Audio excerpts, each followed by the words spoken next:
తొలి ప్రేమ ఇంటర్వెల్లో వచ్చే accident scene shooting జరుగుతున్న రోజుల్లో ఆ సీన్ను షూట్ చేయడానికి అన్ని ఏర్పాట్లు పూర్తి చేశారట. హీరోలు రెండు రకాలు ఉంటారండి. రియల్ లైఫ్ హీరోలు ఒక రకం, రియల్ లైఫ్ హీరోలు మరొక రకం. రియల్ లైఫ్ హీరోలు అంటే కేవలం సినిమాల్లో నటిస్తూ బిగ్ స్క్రీన్కే పరిమితం అయిపోతారు. కానీ రియల్ లైఫ్ హీరోలు అంటే నిజ జీవితంలో ఎంతో మందిని కాపాడుతూ వాళ్ళ జీవితాలను సేవ్ చేస్తూ ఉంటారు. ఇక రియల్ లైఫ్ హీరోలు కొంతమంది రియల్ లైఫ్లో హీరోలు అయిన సందర్భాలు కూడా ఉన్నాయండోయ్. ఇక మన పవర్ స్టార్ పవన్ కళ్యాణ్ కూడా అలాగా ఓ సందర్భంలో రియల్ హీరోగా నిలిచారు. అది కూడా తన కెరీర్ స్టార్టింగ్ రోజుల్లోనే. పవన్ కెరీర్ను మొదలుపెట్టిన తొలినాళ్లలో వచ్చిన తొలి ప్రేమ సినిమా షూటింగ్ టైంలో పవన్లోని రియల్ హీరో బయటకు వచ్చాడంట.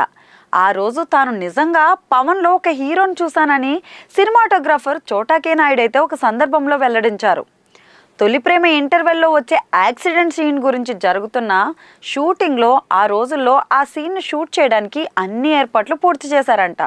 ఆ సీన్కు సంబంధించిన క్లోజప్స్ అన్నీ కూడా పవన్ కీర్తిరెడ్డిపై తీసుకొని మిగిలింది వారి డూప్స్తో చేయాలని ప్లాన్ చేశారట. ఇక షూట్లో భాగంగా పవన్ కీర్తిరెడ్డి డూప్లను కారులో కూర్చోబెట్టారట. కారుకు కట్టిన రోప్ను డైరెక్టర్ పలుమార్లు చెక్ చేసుకోగా సినిమాటోగ్రాఫర్ చోటా కే నాయుడు ఆ షాట్ కోసం కెమెరాను రెడీ చేసుకున్నారంట. ఇక యాక్షన్ చెప్పగానే సీన్ మొదలైంది. కానీ ఎవరు ఊహించని విధంగా కారుకు కట్టిన రోప్ తెగడంతో కారు లోయలోకి పడిపోయిందంట.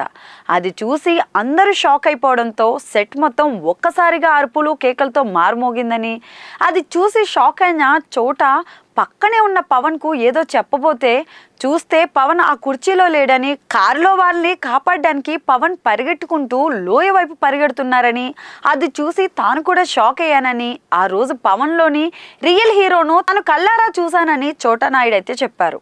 ఈ విషయం తెలుసుకున్న పవన్ ఫ్యాన్స్ తమ హీరో రియల్ హీరో అని కెరీర్ స్టార్టింగ్ లోనే ప్రూవ్ చేసుకున్నాడని చెప్తూ సంబరపడిపోతున్నారు. కేవలం ఈ విషయమే కాదండోయ్, ఆపదలో ఉన్నామని తన వద్దకు వెళ్ళిన ఎవరికైనా కానీ పవన్ తనకు తోచిన సాయం చేస్తూ ఉంటారంట.